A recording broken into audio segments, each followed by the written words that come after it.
welcome to another Horror Franchise Wednesday. We are ending this franchise with part 3. I already reviewed the Poltergeist remake a couple years ago. Maybe I'll do a revisited review here shortly if I feel like it. But next week I will be starting Tremors, and I already got part 7 pre-ordered. So yeah, that's what I'll be doing next. So let's talk about Poltergeist 3, which came out in 1988 and was directed, and I don't think written, directed by Gary Sherman. Is a guy who had a history with effects, and he does the visual effects in this movie. Now, this one tells the same story about Carol Ann being attacked by the same Reverend Kane from part 2, played by a different actor this time, because Julian Beck, the actor, died of like some stomach cancer right after part 2. So now it's basically Poltergeist in a skyscraper, or Poltergeist 2, more appropriately, in a skyscraper, because we got the same bad guy in this one, but it's a skyscraper. And we got Nancy Allen, and we got Tom Skerritt, and we got Lara Flynn Boyle. The things that I liked about this one is the cast. I am a fan of Nancy Allen and all her work. And Tom Skerritt, I like his acting here. I like his character. He seems like a lovable guy. I like that this one has some story continuity. We still got Rubenstein's character, Tangina, and we got Carol Ann here, and she's still being stalked from the other side by Kane. So I like that there's some story continuity. But once again, there's a scene where she's like, I miss my parents and even my brother. She doesn't even mention her sister. Like, she's not even, like, she never existed. It still fucking bugs me. It's like, really? Like, just because the actress died, like, her character died too, but we're not going to talk about it? That makes no sense. But yeah, got some story continuity here. I really like that we got way more Tangina this time than part 2. She was barely in there. All her scenes got cut out. She has a lot more screen time in this one. And she's more funny in this one. She's kind of a sarcastic little asshole in this one. But I don't blame her, because everybody is just talking down to her because they have to look down at her. But they're talking down at her like, you're crazy and blah, blah, blah. Like, so I don't blame her for acting the way she's acting. But, it was nice to see more of her, because she's really like the face of this franchise next to Carol Ann. Carol Ann! Carol Ann! How many times do they say that fucking name in this movie? Oh my god. You want to play a drinking game? Watch this movie and take a drink every time somebody says Carol Ann. You're gonna die. Alcohol poisoning. And I like some of the effects in this movie. They're not as aged. I don't feel like any of them really aged that poorly, like part 2. Part 2 had a lot of bad, aged effects. In this one, they mainly just use a lot of smoke and fog.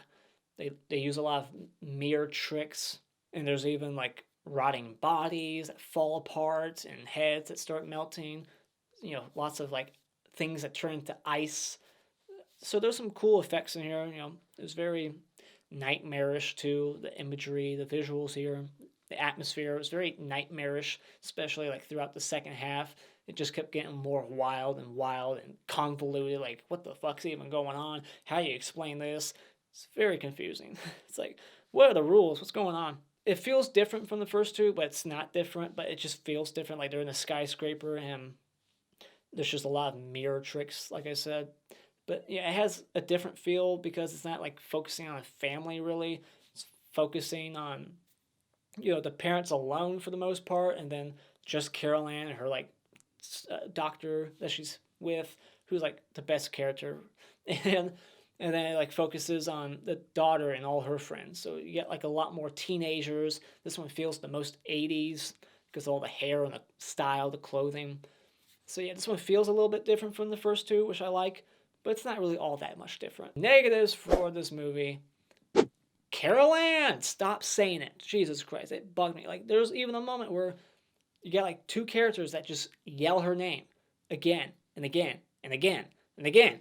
I did think it was pretty shitty that they had to, because they couldn't get, I guess, they couldn't get the actors from the first 2 back, the parents, Craig T. Nelson and Joe Beth Williams.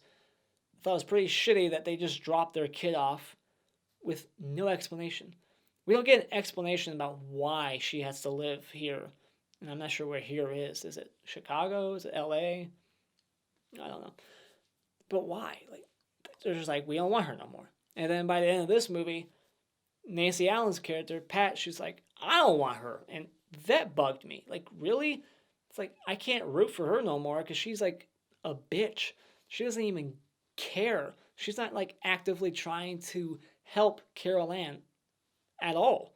She could give a shit less. Like, it's all about her. She doesn't have kids, so it doesn't matter to her. Like, it's all about her. So it's like ballsy writing, but dumb writing because now I just don't care what happens to this chick. Like, Carol Ann disappears for a good portion of this movie, and then we're just stuck focusing on Chick, who doesn't even want to help out Carol Ann, and she's just being dragged around by Tom Skerritt, and she's just constantly like, let's just pack up and go. Forget the brat. She just keeps calling her a brat. Like, fuck that brat.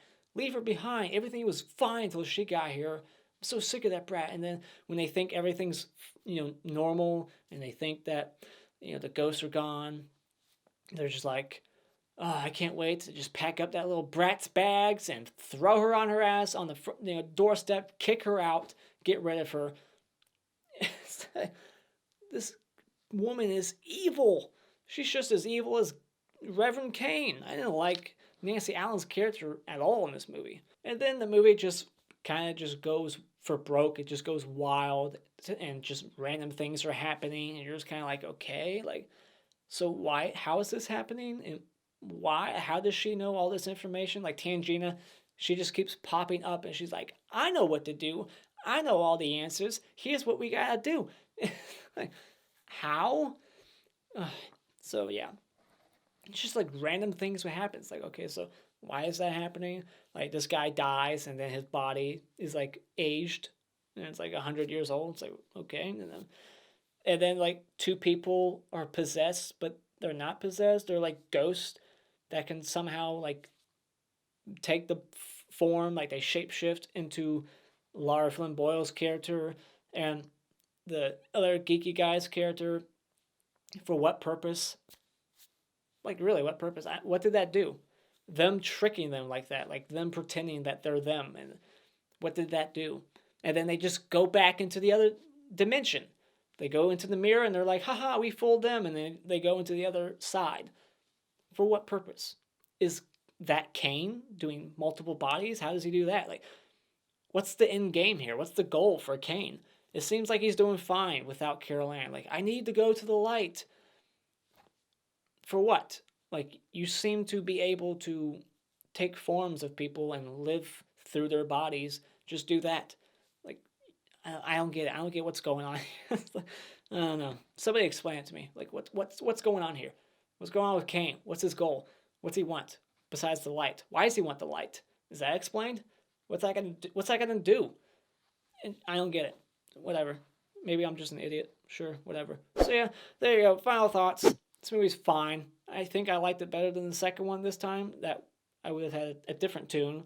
The first viewing, I would have been like, part 2 is better. But no, I think this one's slightly better than part 2 because I like the effects in this movie better. I like the nightmarish visuals here better. I like Tom Skerritt. And I like Tangina being here better. And, like, having more of a presence here. So overall, it's a fine Poltergeist movie. Doesn't really make a whole lot of sense what's going on and why, but it's fun. It's fine. So when it comes to Poltergeist 3, if you love the first one, lower your expectations. Try to just find this one for cheap, borrow it from a friend, or rent it at Redbox. Alright, time for the spoiler discussion. Just for real quick, what's this Sprite bottle look like? With the green screen, is it gonna disappear? What's it look like? Alright, let's get into it. So, one job I could never have after watching this opening here is a window washer in like a popular city, like with skyscrapers and shit. I don't get how they do it. Like, that is terrifying. That's the scariest part of this whole movie because it's not scary at all. But when they have to get on like the window washer and they're like suspended in, above like New York or where the fuck they are, Chicago, that shit is terrifying. And like the hearing, when they hear that thing like creaking, like it's about to like fall apart. Oh, I could never have that job. This skyscraper they're at, like, what is up with all these mirrors? Like, it's like mirror themed. Like, let's just have mirrors everywhere. Like, that shit's expensive, I bet. Like, wouldn't it be cheaper just to have walls? Like, every wall has mirrors. Like, the elevators have mirrors and, like, all the walls in there. Everyone's bedrooms have, like, mirrors, like, like, from ceiling to floor, mirrors everywhere. Just, and not only in the rooms, but the actual, like, hallway and all, every layer to this skyscraper. All the floors have, like, halls of mirrors everywhere. So, lucky for this villain in the movie who can only live through reflections, like, he's got plenty of things to work with here. He can attack them anywhere because there's just mirrors everywhere in this fucking place. And then this scene took me right back to when I was in New York. Elevators in popular cities in skyscrapers like this, whether it's like a hotel or a business, is a nightmare. You will not get home as quickly as you want. Like, going from whatever, like, the higher you are, the worse. Like, whatever floor, it's going to take like 15 minutes just to get there. Like, I was in New York for like 5 days, and I had a hotel room on like the 30th floor or some shit, and it would take 15, sometimes close to 20 minutes just to go down 30 floors. And elevators are pretty quick. Like, if nobody hit the goddamn button, you could get down in like 30 seconds. But no, when it's a popular city and you're in a skyscraper like this and there's like 100 floors, bing, bing, bing, bing, bing, bing, everyone's just getting in and out, and every fucking floor all the way down up. And there's a scene in this movie that just took me right back. And Tom Skerritt and the whole family, like, everyone just, the elevator just keeps getting full and empty on the way down. They're late for school. They missed the bus. It's like, well, no shit. You should have just took the stairs. Like, you moron. You should know that by now. It's like, never use the elevator I mean, I get it if you're a lazy ass and you don't want to walk up 100 flights of stairs, but it's a nightmare. Ugh, I'm such an impatient person that I hated it that whole trip in New York. 5 days of trying to go up and down at the beginning of my day, at the end of my day, for 5 days. Just, 20-minute elevator rides. It was bullshit. So yeah, this score in this movie is very Child's Play. Very. And it's the same composer. So it's just like, yep, makes sense. There's just so many moments I was like, man, this feels just like Child's Play. And another connection to Child's Play in this movie is the observer guy in this movie. He is the bitchy boss in the original Child's Play. When I saw him, I was like, that's that guy. And then I started to like quote him out loud in my living room alone, because I'm always alone. I can't imagine why. And then we see that nobody believes Carol Ann. They think that her family was nuts, she's nuts, and her doctor has been like hypnotizing her, and that's what's bringing the Reverend King guy back somehow. And then Tangina, her spidey senses are tingling, like she's like probably in a whole different state, and she's just like, oh, he's back. And then she has like this like amulet that Taylor from the second movie gave her. Because that actor's dead, he couldn't come back. Another dead person. So many people in this franchise died, like right after or during. In this case, like this is the movie that little Carol Ann, the actress Heather O'Rourke, died during production, like right towards the tail end of it. And the alternate ending is the ending we get, where you can tell like she died and they couldn't show the face. Like at the end, Tom Skerritt walks out with Carol Ann in his shoulders, and her face never lifts up. You never see her face. I love how after a whole day of seeing like ghosts and reflections and getting scared and knowing that they know where she lives because she's seen them in her own apartment, she just tells her sister, not really her sister, but yeah, go hang out with your friends. Just leave me alone here by myself where I can just be completely vulnerable and get attacked any moment. And of course, as soon as she leaves, she gets attacked. It's like, what were you thinking? It's just so stupid. There was one reflection here, because they do a lot of reflection tricks here, and a lot of it usually lines up. It was pretty pretty cool. I mean, it must have been pretty hard. Like, how many takes did it take to get them to like line up with the body double? But there was one that was completely off, and I'm surprised they didn't do another take. Or maybe that's how it was supposed to happen. But you got Carol Ann, she like puts her hands up on the window, but her reflection does it like a whole second after. But everything else was lining up after that and before. So it was just like, okay, like that did not line up. I thought this was a neat trick where they actually had Carol Ann's like reflection grab her and like pull her all the way up. I thought that was pretty cool. And there's some foreshadowing where the dad's talking about, there was a guy who loved himself so much, his own reflection, that he drowned in a puddle or a pond or something.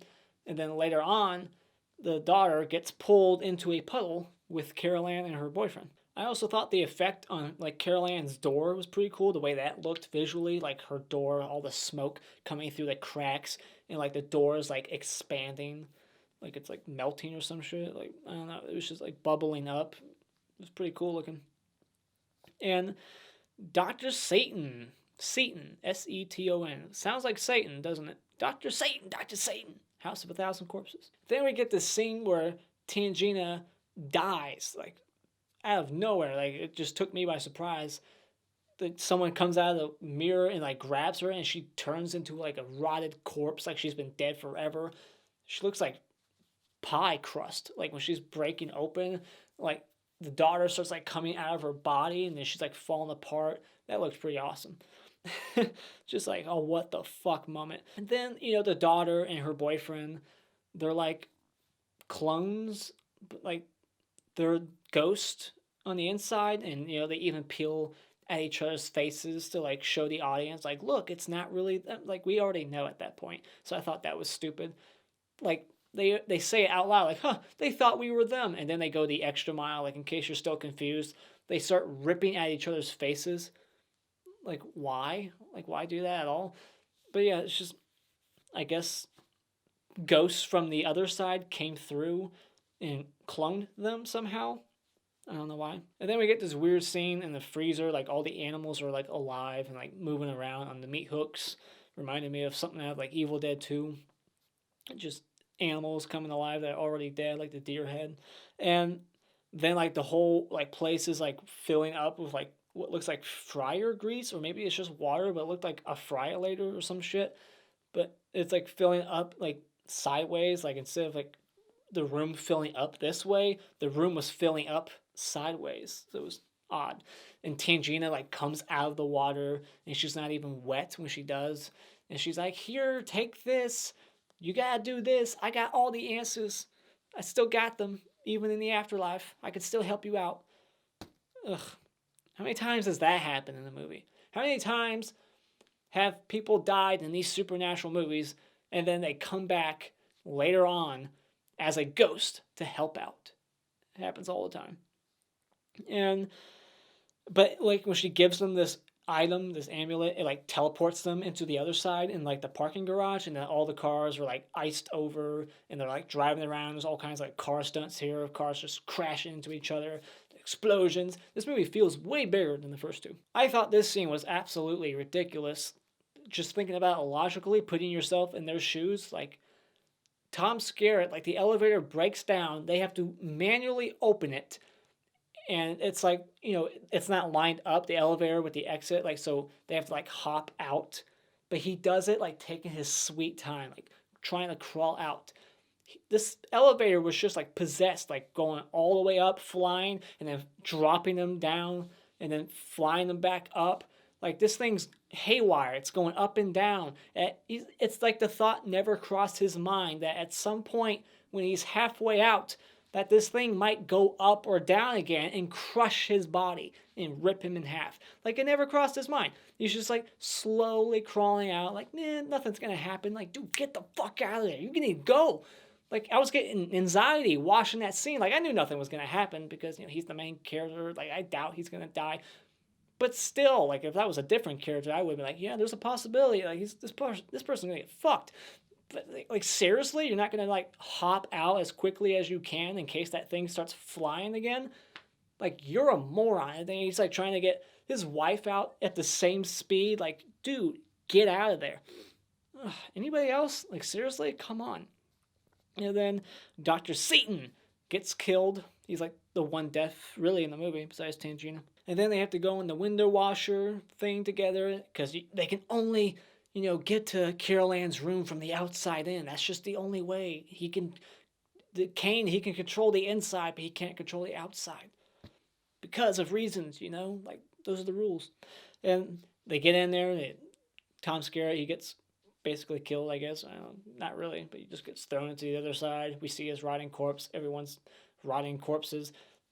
Guy gets decapitated. His head starts melting on the ground. Looked pretty cool.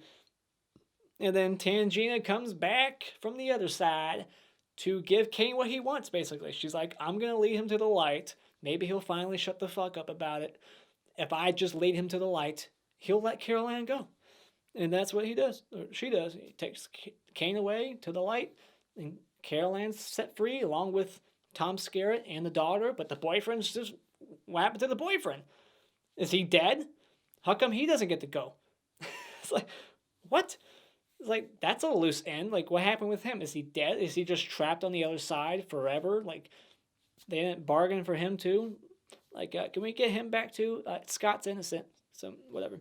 So yeah, I guess the boyfriend's dead.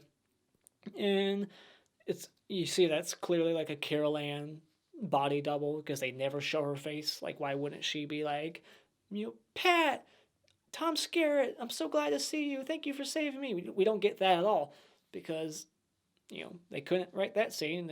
The actress died, so they had to basically do it this way. Head and shoulders, you can't see who it is. It's very obvious. And then we get like the lightning strike in the building implying that it's not over. So what? Him getting brought into the light by Tangina wasn't enough. It's never enough. There's still room for a sequel here. We gotta do this little ending here that's to suggest that there could be another one. It's so dumb. The Hockey Mask Award for Best Character in this movie, to me, is Dr. Seaton, because I just loved his denial in the movie, which is very funny. Like, you were hypnotized to break the mirror with the coffee mug. It's like, you're insane, buddy. And then the Funny Bone Award is that scene with the mug breaking the mirror, and he's like blaming it on this chick. Like, oh, I see what happened here. It's like, you're connecting dots that don't connect. And the Clap Award for Best Scene in this movie is that very bizarre death of Tangina when she turns into like a pie crust and just gets broken apart by the daughter. And there you have it. Those are my thoughts on Poltergeist 3. What did you think about this movie? Put your thoughts of it in the comments below. And as always, if you like what you've seen, you can hit this like button. Really appreciate it. And become a subscriber today just by clicking the My Cartoon face in about 5 seconds. And until next time, auf Wiedersehen.